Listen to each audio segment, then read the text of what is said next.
Hey, how's it going? My name is Kenny. Today, what I wanted to talk about what I want to talk about is my journey in this thing that we call consciousness. Our journey in consciousness, particularly my story and how I became conscious. Getting up and leading up to that point of consciousness and what that really means for the individual. So for me, I grew up in a small town called Dothan, Alabama. Okay.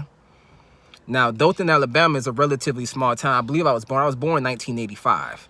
So back in 1985, I want to say the population was definitely less than 50,000. I think at the time. So it's not a huge town.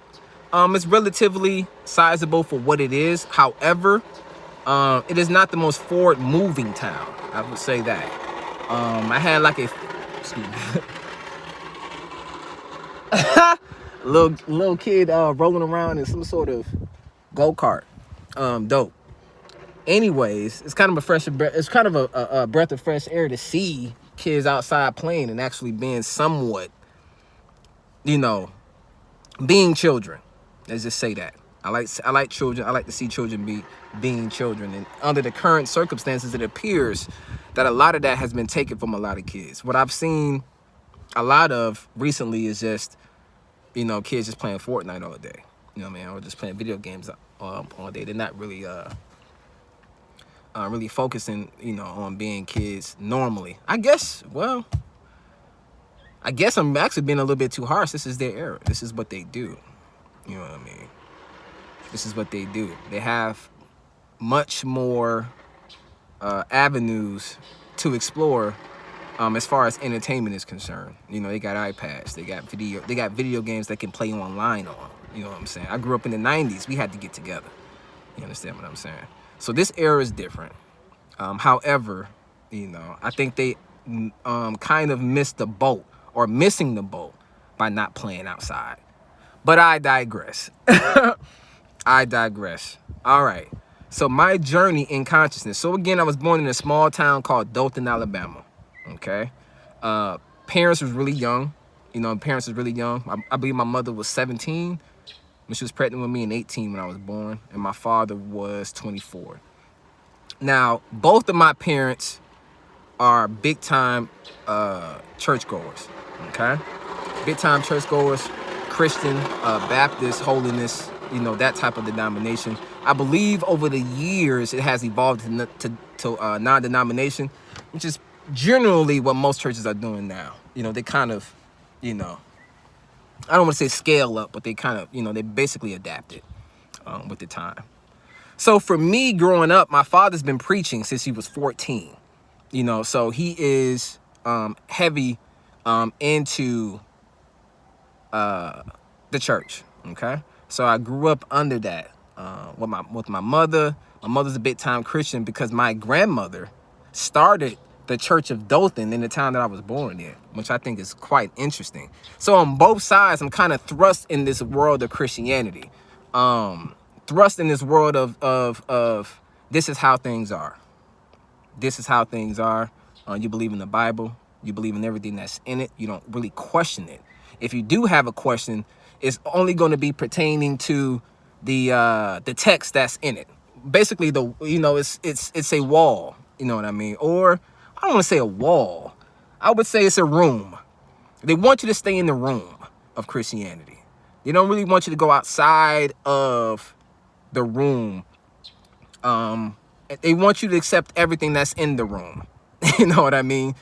Without really digging deep into finding out what it really is and how it truly applies to you. But nonetheless, I grew up in the church. I grew up believing. You know what I mean? I grew up believing that Jesus Christ was our Lord and Savior.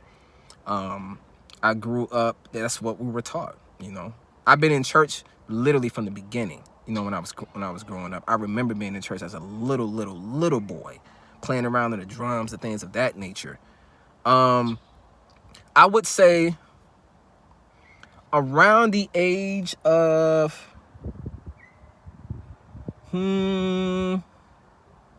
starting to get into around the age of 10 or 11, or I say around 11, I started hating going to church. I couldn't stand going. Unless it was some pretty girl that I liked, I didn't give a fuck about going. You understand what I'm saying? I'm just going to keep it 100. I hated going to church, okay? I was made to go. I didn't like it. I don't know if it was for some reason. By the time I hit 11, it just got old to me. You know what I mean? It got old. And I didn't know why, but I didn't have the wherewithal, of course, at that age to really try to put it into perspective. I just knew that I had to fucking go. And I ain't had no choice in the matter. You know, you do what your parents say, you just go do it, and you do it, and you do it. Okay? Now, around this age of 10 or 11, I was in the 5th grade. And I was going to this charter school called CRCS. And it was a charter school. It was extremely small. Didn't have a huge library. I believe each classroom, I think it was only like 4 or 5 classrooms in the entire school. And each classroom had like its own little mini library. From what I remember. I remember my teacher, Trudy, rest in peace, Trudy. She was a hell of a teacher. There was a particular book that was in the library. It was a big yellow book, and it was about Greek mythology. Now, when I seen this book, I didn't know what the hell Greek mythology was. But I tell you this, though. Once I opened it, I couldn't close it. You know what I mean? I just kept reading it every day. Like, anytime like I had an opportunity to like actually have some sort of recreation to myself while at school, let's say, you know, and that was rare back then because everything was so extremely structured. But anytime I had an opportunity, every time I had an opportunity, I read that book. You know, I couldn't put it down. It just spoke to something that was in me. And I started to wonder, at that moment, I started to wonder why, or is it like these people who are responsible for writing these stories, did they really feel and believe that these things were true? And as I began to study Greek mythology, the Greeks, although it was on a philosophical level, they believed it, at least from my perspective as a child. So my thing was, how come they could believe that? And you know, they believe in that, but I'm supposed to be believing something else, which is Christianity. I was confused. You know what I mean? Who is right? Who is right? You know what I'm saying? Is this Greek, or is it Christianity? You know what I mean? Now, at this time, I wasn't really thinking about any other religions. You know what I mean? I didn't know anything about Buddhism, Hinduism, Judaism, Islam. I didn't know anything too much about that outside of the Malcolm X movie. I remember watching it as a kid many times and just being extremely intrigued, you know, by, you know, the things that were going on in the movie. Although I was, of course, too immature to truly break it down. Nonetheless, this Greek mythology book really had a stranglehold on my heart. You know what I mean? And I never forgot, even though I eventually left the school because my parents moved. Now, at this time, my mom is already remarried because my parents got divorced when I was like 4 or 5. My mother ended up moving up to Minneapolis, which is where I went to that charter school, along with my grandmother. My grandmother started a brand new church up there. She felt that she was led by the Lord to do so, and that's exactly what she did. She went up north. She started a new church up there, did pretty well. And my father stayed down south when they split. Okay? So, I'm reading this Greek mythology book. I'm reading the stories. And what's interesting is that the stories themselves were good enough for me. I didn't understand that there was, you know, I didn't know anything about how deep it was. I just enjoyed the stories, and I couldn't put the stories down. And I started to like really probe how these things could possibly be real within this Greek paradigm or this Greek pantheon, whatever, you know, whatever the fuck. I don't know all the fancy shit. But one thing I do know is that book set a spark in me. You know what I'm saying? And it began the questions. Now, it was an extremely slow process because after I left that school, once my mom, she remarried and we moved to another side of the town, we ended up going to a regular public school. I remember I didn't read any more Greek mythology for years after that. You know what I mean? Like, a lot of things happened, a lot of things transpired during the times of between the ages of 11 and 14. A lot of shit happened in my life. Maybe perhaps one day I will actually break that segment down, but I don't want to hold you guys too long because this video is truly for the individual who was on the cusp of perhaps exposing themselves to something that has been just sitting on their shoulders, you know what I mean? And they just don't have the courage or the gumption, or what Brother Panic would say, they're not, he would say, they're not zealous about pursuing it. You know what I mean? Zealous. But anyways, so I'm like, yo, okay. What the fuck was I saying? Fuck. I wish somebody was here with me to remind me what the fuck I was just at. I was just somewhere. I was talking about my mother, and then it split. Oh, right. So in between time, I'm just going to school. I'm fucking up at school. You dig? I'm fucking up at school. I'm just like, I'm going to school. I remember the school we moved to, I was like maybe like one of maybe 3 or 4 black kids in the whole school. I remember just making up shit just to get attention. I just couldn't stand being there. I don't know why. My spirit was just leading. I just felt like, now when I look back at it in hindsight, I realized that my spirit was leading me out of there. I just didn't understand what it was. I just could not get down with it. You understand? So I remember going to my mom one day and I was like, Mom, you know, I want to move down south. I want to stay with my father. You know what I mean? I felt like at that time, in my mind, I felt like I needed to be around my father. You know, I ain't seen him. You know, I only got to see him every so often, talk to him every so often. It was a relationship that I remember sorely desiring at that time. You know what I mean? I sorely desired. I felt like my mother had she had 3 children by my father. I remember, and she just had another by my stepfather at the time. I just remember feeling like, for some reason, I just feel like there was no place there for me anymore. You know what I mean? As weirdly as that sounds, like, I'm the oldest of 4, and it's weird that, you know, when you look back at it as a child, to think that you don't feel like you don't have a place in your mother's home anymore. And it had nothing to do with my mother. It was truly just all me. And now I can look back at it and see it was just spiritual. You know what I mean? It was meant for me to go through this shit. You understand what I'm saying? So I ended up going down south. The first few months, whatever, I was down there living with my uncle. And then eventually, which is a long story, I eventually moved in with my pops. Okay? And just living life.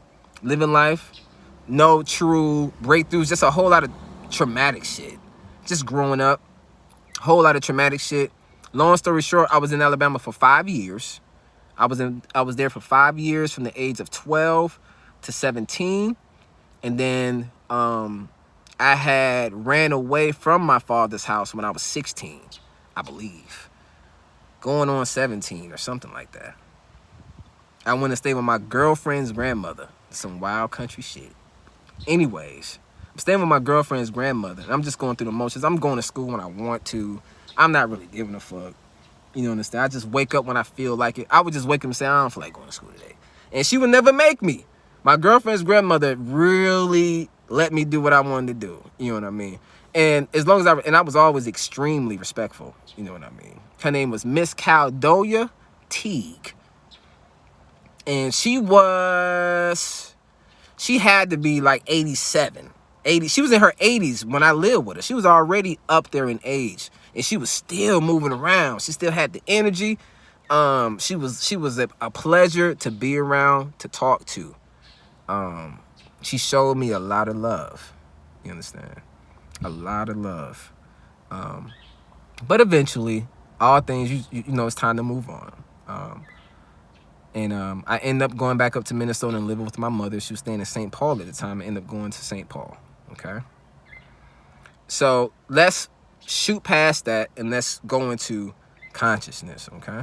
So let's just give y'all somewhat of a backdrop of the story, because I'm going to be making many more videos. I'm pretty sure as more videos come out, more things in my past will leak out, which will ultimately bring everything around full circle. You will see how everything is connected.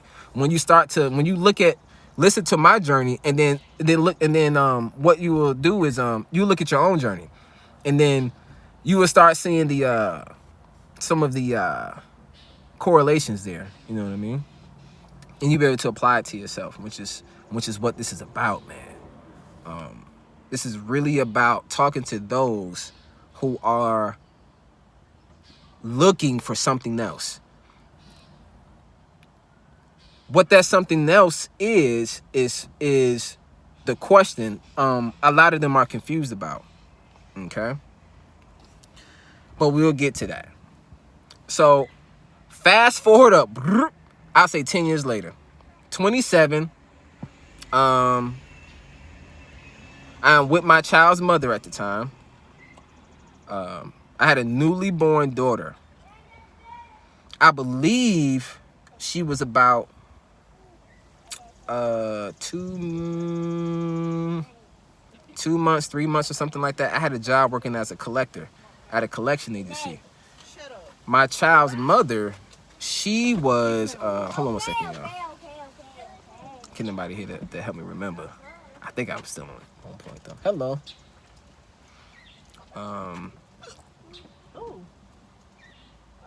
So, I love us. I love us. We're amazing. Give me a second, y'all.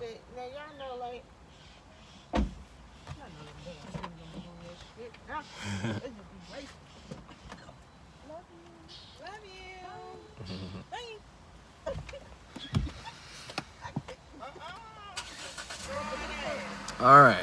So, my child at the time was a couple months old. She has an older brother. He's around 9 at the time. I remember I was working at collections. I'm sitting there looking at the desk. And it was I think I was maybe like 3 hours into the day. Now remember, I got rent, utilities, bills, all kind of shit. I remember sitting there at my desk and was like, fuck this, I'm quitting. I can't do this no more. I'm tired of calling motherfuckers trying to collect on bills that they owe. They cussing me out every time I call them. I ain't getting no commission. This shit's whack. It was stressing me out. I wasn't thinking about like the things that I was responsible for. I wasn't thinking about my child's mother and all the stress that I was putting her through. As far as she didn't have enough time to recuperate and recover and spend time with my daughter because of the shit that I did. You know what I mean? Like, I quit and I wasn't thinking about all the ramifications that was going to transpire by that decision. But ultimately, it was spiritual. It was the perfect decision. You understand what I'm saying? Ultimately. But at the time, nigga, it was fucked up. I believe it was the end of November. My daughter was born in September. I believe I quit my job. Shit. I must have quit it in October. Yeah. I'm thinking I must have quit it in October. About time, I believe, the end of November came around. It was either the end of November or the end of December. The shit was so traumatic, I can't remember the shit. I think it was like the end of December or November. Whatever it was, the sheriff knocked on our door. It was like, y'all gotta get the fuck out. You understand what I'm saying? So we get evicted. All right? And it's completely my fault, of course. You understand?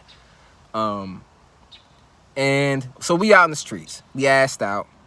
Eventually I move in with my cousin for a little while we were trying to figure things out and get things, you know, in order. She's still working at the time. I'm not working. I'm looking for jobs furiously. Because what's interesting is that when I quit that job in my arrogance, I was like, I always get jobs. I'll quit this job, I have another in 2 weeks. Didn't happen.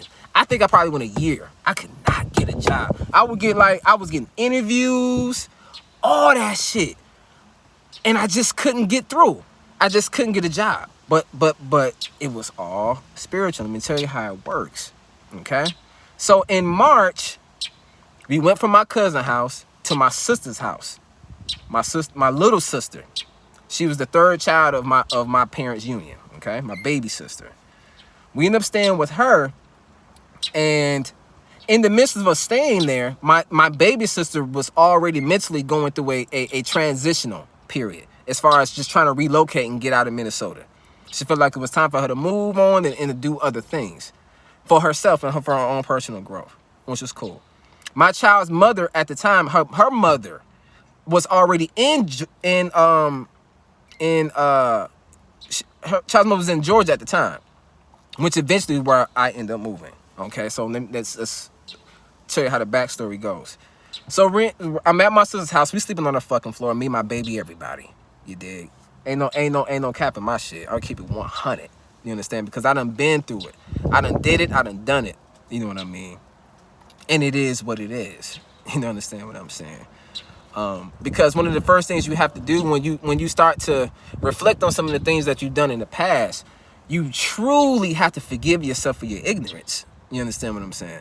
Otherwise, you will continue to kind of, how can I say, foster that mentality, which will perpetuate this reality, that same fucked up reality that you get. Like, it's the same shit. You dig? So, because I'm a firm believer that depression is like, it's progression, like stagnated. It's like stagnated progression. If you talk to a person who is severely depressed, ironically, from my understanding, a lot of them can tell you what's wrong with them. They can tell you like some of the shit that happened that got them to that point. And now all these things that's compiled and all these things and traumatic events that's happened in their life, they are now in this unbelievable funk. This unbelievable funk. And this unbelievable funk was a house that they built for themselves over these years of trauma. Now they're in this house and they lock themselves in, and they know how they got in. They just not brave enough to go back out into the world. You know what I mean? And now this is not the shit on anyone with depression, because I feel that shit. I know. You understand what I'm saying? Like when the sheriff come knocking your door, you got and your baby girl, you know what I mean? You got to understand Minnesota. You understand? Like Minnesota, winters are cold. You understand what I'm saying? Freezing. They didn't give a fuck about my baby. They didn't give a fuck about me or our situation. When they threatened to evict us originally, we somehow, but by the grace of my mother, a couple friends, we came, and my child's mother who was busting her ass, we all figured it out, and eventually we came up with the rent money. And we took it down to them. They accepted it. At least that's what we thought initially, only to find out that for whatever reason, they declined to accept it. And then they just sent us the money back. They sent the sheriff up and told us to get the hell out. You know what I'm saying? Like, that's just what it is. They told us to get the hell out in the middle of the summer. I mean, the fucking summer. The middle of winter. You dig? Snow, freezing cold. Then came outside holding my baby wrapped up. Like one of them was a burrito. Had my baby wrapped up. So I'm out there assed out. I'm trying to figure out, okay, what the hell we gonna do? You understand what I'm saying? So you know, I said all that to say that you're going to go through things in life. You know, you're gonna go, as long as you are a human having a human experience, you will have human shit happen to you. Okay? The idea is to ultimately recognize that your problem or your issue ultimately is humanity itself. You understand what I'm saying? It's humanity itself, okay? So when you're dealing with depression, you're dealing with anxiety and things of that nature, all of those things are just those are just byproducts of humanity and the conditioning that you are in that is conducive to that. You know what I'm saying? That is conducive to you feeling that way about yourself. In the societies and things that you live in. So I'm not here to shit on depression because I know about it. You understand what I'm saying? I understand it. You understand? But I do know that it is, that I do know that depression is progression stagnated. Because if you know what's wrong with you, you have the ability to get yourself out. I have compassion for those who are completely ignorant as to what is holding them. But when you can explain in detail as to what is fucking you up mentally and spiritually, then I put the onus on the individual. You know what I'm saying? To put the key in the door and walk through it. You understand what I'm saying? So walking a path isn't for the faint of heart. You really got to be willing to go out in the elements. You know what I'm saying? And feel some hell. You know what I'm saying? Feel some snowstorms, some blizzards, all that shit. You understand what I'm saying? You got to expose yourself so you can really so you can really find out what you're truly made of. Okay? So around this time that we're getting evicted, during this time that I quit, I started to I just started to become like curious about Black history. I've always been into history. I've always been into history in the sense of like I was always a researcher. You know, like I was one of those guys that you would consider like an intellectual, if you will. If you have a subject that you want to talk about, I can speak on it. I was one of those niggas. I can speak on any subject, any sport, any subject. I was a master of small talk. You know, if you're in an elevator with me, I don't care who you are, I can find something to relate to you. Something, you know, that's my gift, you know. And I have the ability to go into great length on many subjects. But what started to occur to me is that I never applied the history that I was reading. I never applied it to myself. I never looked at it as something that I was somehow somewhat connected to or even a part of. It was just something that I just accepted, or just something that was just school. You know what I'm saying? They teach you civil rights in middle school. They begin to teach you civil rights. They teach you about Martin Luther King, teach you about Malcolm X. They teach you about Medgar. I can't. What was his name? Medgar Evans, I believe is what it was. All those protesting niggas in the past, you dig? Civil rights. And, you know, and all I can just remember as a child that they all got killed, you know what I mean? And ultimately, all they had was just a legacy that niggas remember them. Because ultimately, the impact that they had, particularly Martin Luther King, his impact really was damaging in the sense of it put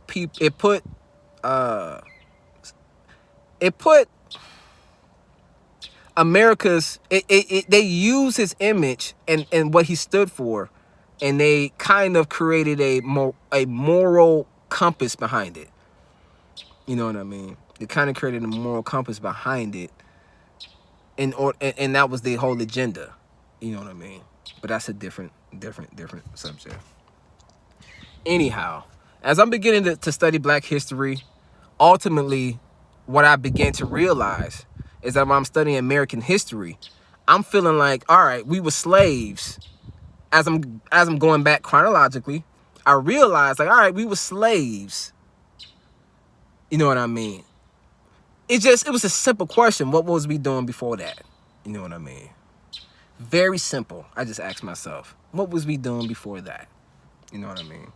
Like, okay, we were slaves, but we weren't always slaves. What were we doing before? You know, as far as I know, we were in huts. We weren't really doing shit but chilling. And then white people came over there and just took us to America, and we began slaving for them. I had no idea.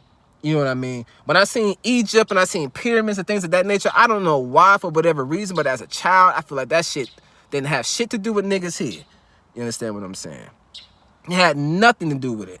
And I don't know. Maybe perhaps on some level, a lot of it don't have a lot to do with niggas. But I do know for whatever reason, there was something about those people that intrigued me. And I knew that, hold on, I don't want to interrupt anybody. People are walking past. I'm sitting out in my lady's car. Sitting out in my lady's car. All right. So, as I'm beginning to study history, okay? I'm learning about all these great civilizations, you know. And this is around the time where YouTube is really cracking, so people are really uploading a lot of incredible information, okay? So as I began to look up information, And I started to see that black people were doing something completely different prior to us coming here. That was extremely, extremely intriguing. And my first sense of that realization was just emotion. You know what I mean? You become a little bit angry, upset, because you feel like you've been taught that you were this, or you feel like you've been taught that your people's history was this, your people's history was that, only to come to find out that it's something else. So my first reaction to that was Black Power. Dig? Black Power, RBG, fuck whitey, fuck white people, period. I don't give a fuck. You understand? Fuck them all. You know, they did us this, they took us out of our best this, you know, everything in the world. You know what I mean? I was definitely on some more on a militant mentality. More so I was on a spiritual mentality. Okay.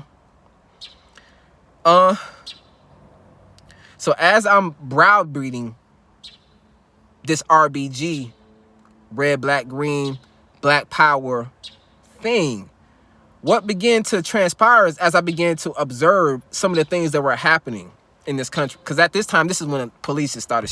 It's just really started to become like a common thing. Niggas getting shot by police for no reason. You know what I mean? And then it'll end up in a major, major, major protest. And then as I'm observing this, because I'm angry just like everybody else. I'm looking at everybody else. I'm tight like everybody else. You know what I'm saying? And I'm like, I was just like, okay, all right, we can march and we can protest. It's just occurred to me that niggas was I remember in school that niggas was marching back in the 60s for getting, you know, for the same shit. Same, except we're not getting dogs sipped on us and sprayed with water hoses and shit. But it's the same thing. I'm like, okay, where is the progression? So it started to occur to me. I said, okay, if we are going to continue to, if black folks is going to continue to react in that manner, then that tells me that there is nothing that is moving forward. That's what told me, and that was a true awakening for me, because I was really about that shit. You understand what I'm saying? I realized that this ain't the end all to be all, because I asked myself the question, okay, what if we do get fucking justice? Then what? That was my question. We get justice, then what? We wait for something else to happen so we can protest again. To me, that shit was counterproductive. You understand what I'm saying? I was ready to do something else. You dig? So, my girlfriend at the time, she is hearing me more or less complain and bitch about it. You know, like, yo, why niggas keep doing this? This shit is stupid. You know what I'm saying? It's got to be more to this thing than niggas trying to get liberation and freedom in a society. It was something that was in my heart that was screaming to me like, yo, like this shit is unimportant. You understand? Once I put it into a simple perspective as of once we get it, what the fuck are we going to do with it? And for me, humbly speaking, I had no fucking idea. I couldn't think of what I would do once the justice was obtained. Like, all right, then what we niggas go back to do, flipping burgers? You understand what I'm saying? Like, what the fuck are we doing here? So, my girlfriend at the time, I don't want to call her ex. It is what it is, whatever.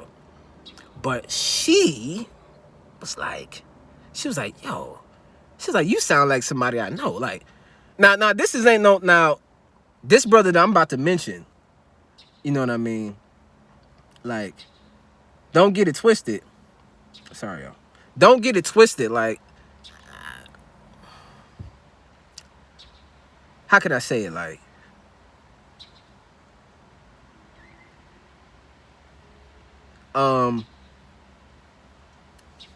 let's just say this. I'm in no way comparing myself to this brother I'm about to mention, because it's just no comparison. You dig? But nonetheless, she kept saying like, yo, you sound like this Panic. You sound like this guy named Panic I watch. And I remember like telling her like, Panic, like, you know, who was Brother Panic? You know what I mean? Like, whatever. Who was Brother Panic? I remember her mentioning it to me several times. I was like, you know what? I remember the last time she said it, I was like, all right, let me watch him. Let me see what he has to say. I'll never forget the very first video I ever watched a brother panic. And I encourage anybody who is seeking, anyone who is seeking to know more. Let me just say that. To know more, fucking more. You know what I mean? Outside of what you think you know. I encourage you, if you're really genuine and you're really sincere, I encourage you to begin to research things of the occult, things of spirituality, and you are running to this brother named Panic. You can't. You can't escape it because he's been doing this work for a very long time. He's been doing it consistently, and it's a great work. And he will quickly tell you he ain't the only one. Bobby Hemmett, you know what I mean? I can't think of a day that go by, I'm not checking out something of Bobby Hemmett. You know what I mean? Even if it's just a small section of it, there's this guy on YouTube currently, which I'm so grateful for. His name is I'm not sure if it's a male or female, but it's Masterly Foolish. Masterly Foolish, I believe, is the name of the YouTube channel. Please check that channel out because it's a lot of tidbits of information. And he has the integrity and honesty enough to put the links of the full lectures under the splices that he makes, for certain videos. He'll splice a certain portion and put a title on it, explaining a particular thing that Bobby or Brother Panic or whomever he decides to put on this page to talk about. But what he does, which is wonderful, is that he'll put a full link of the person who is speaking, so you can get the holistic view of what Bobby, Brother Panic, C. Freeman L., Dr. Phil Valentine, all these great scholar individuals. He typically has the full length thing in there. So definitely check out that YouTube channel, Masterly Foolish. He got some extremely, extremely, extremely hot shit on there. So anyways, I'm listening to Brother Panic, okay? And the very first video I ever watch or see, there's this video in there called Genetic Alchemy. Okay, he's wearing a red shirt. It's called Genetic Alchemy. I encourage any Negro who is still currently banging on the white man, blaming them for all your angst and issues and problems and your fucked upness, all that shit. Watch Genetic Alchemy, which he breaks down masterfully the history of white people.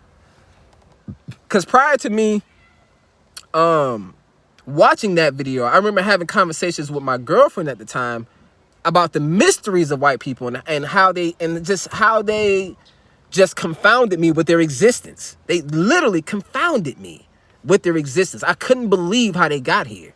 I couldn't understand, or I couldn't come up with a way as to how they got here. So your spirit will actually lead you towards things to help you unfold a new reality. If your mind is open. If your mind is open, it will always continue to unfold and new things will come and you will attract the information that you're looking for. So in Genetic Alchemy, he answered pretty much every question I had about white people. You know what I mean? The history of them, the true history, not just no fake bullshit that was made up in order to propagate them running shit. It wasn't it's like their true history, so you could demystify what they are. If you really think they the hottest shit of the hottest shit of the hottest shit, after you watch Genetic Alchemy on Brother Panic's YouTube page, which is called Occult Lectures. Check it out, Occult Lectures. You can't miss it. Nigga, just put Brother Panic in the YouTube search engine. Really, if you just put in occult, if you just Google occult, Brother Panic will pop up. You dig? He's that thorough in the game. Him and Bobby holding it down. So anyways, he breaks it down. Long story short, it's a 5-hour lecture. When you watch the lectures like that, I promise you, it feels like 45 minutes. You understand what I'm saying? Because it's so deep and profound. And he's a gifted orator, so he's able to interject his personality while he's giving you the information, which keeps your attention. That's a very powerful gift that he has. So I get done with Genetic Alchemy. I probably watched it a couple times at least. And I literally get over my false perception and idea of what white people were. And ultimately, what I learned when it came to white people, I just got compassion for them afterwards. After I had watched that, I had compassion for their existence. I'm not gonna sit here and get into the details of genetic alchemy because the shit is there. You know what I'm saying? I'm telling you to go check it out if you're interested. Okay, if you're interested in demystifying white people and what they represent in this world, so you can get over it, so you can actually start thinking about other things that are way more important than what white men are doing. You understand what I'm saying? That was my thing. You know, I had to get over them so I can actually start thinking about other shit. You understand what I'm saying? So that genetic alchemy, he has 2 parts. Fuck. I think he has genetic alchemy part 1 and part 2. And and Bobby Hemming also has another one. He has the first one where he goes into detail about white people. It's called Human Artificial, I believe. If you put in Bobby Hemming and put in him, I think it's Human Artificial. I'm pretty confident that's what it is. And he goes into extreme detail. So what I'm saying is that the information is out there. The information is out there. This video today, it's been 41 minutes. I had no intentions of this shit going that long. I kind of feel like, I don't know. But I want to speak to those who are genuinely interested in knowing more about themselves. I want to have conversations with those people. You know what I mean? I'm not really interested in debating philosophy. I'm not really that interested in even having conversations about having philosophical conversations, period. You know what I mean? Like, I'm more so interested in the true underlining purpose of our existence here that shimmers right below the surface, which is here. You understand what I'm saying? When shimmers right below the surface, I was more so interested in what was real. You know what I'm saying? I became more interested in getting with shit more directly. You dig what I'm saying? Rather than just philosophizing it and then just putting up a bunch of theories just to hear myself talk about smart shit. You know what I'm saying? You like fuck that. You know, like I wanted to get to the meat of it.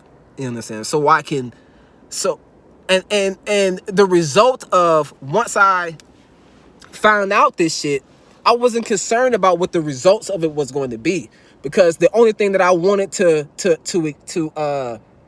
the only result I was looking for was to get that new understanding, like that new breakthrough. You dig?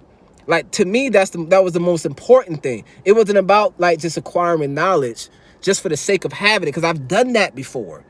Like, dude, like, you don't understand. Like, my girl put me to the test. I can remember presidents. I can remember chronologically, because I used to read this shit as a kid. Like, I can tell you presidents go all the way back in chronological order, starting from Trump all the way back to like damn the 1800s. You dig? Like, I remember that shit. It's not even fucking important. Like, I'm the king of memorizing or amassing a bunch of superfluous information. But now that I'm looking back at it spiritually, that's just who I am. You know what I mean? That's just who I am. I'm a researcher. I like to know shit. And I realized that knowing was good enough. Not knowing in the sense of not knowing just for the knowledge of it. But when I say knowing, I mean that knowing is connected to more than just knowing it in the sense of just having it retained. That knowing is a holistic knowing, mentally, spiritually, you dig? Mentally and spiritually, you get the shit. That's what I started striving for. You understand? So as I'm watching Brother Panic's videos, and prior to Brother Panic, I remember seeing some videos of Bobby Hemming, but admittedly, he was just too advanced for me. You understand? He was just a little bit too advanced, and I couldn't really follow him. I thought he was cuckoo. I couldn't understand. I was like, but I remember genuinely. I remember, like, I don't understand him quite yet, but I'm gonna come back to him. I remember that. I remember saying that to myself, like, this guy's, he's interesting. I'm just not there yet. I remember feeling it in my soul and my spirit. Panic, he's able to, Brother Panic is, he was, for me, he was able, and for a lot others, he was able to speak to something that was in my heart that was a lot more, how can I say? It was perfect for the level that I was trying to get on at that time. For me, he was the perfect opening ending. You know what I'm saying? In consciousness. And this is not, and I'm not how you say the fucking word? I'm not relegating him to any particular one inning, because the work that he's done continues to impact me on a level that is hard to explain, you know, to this day.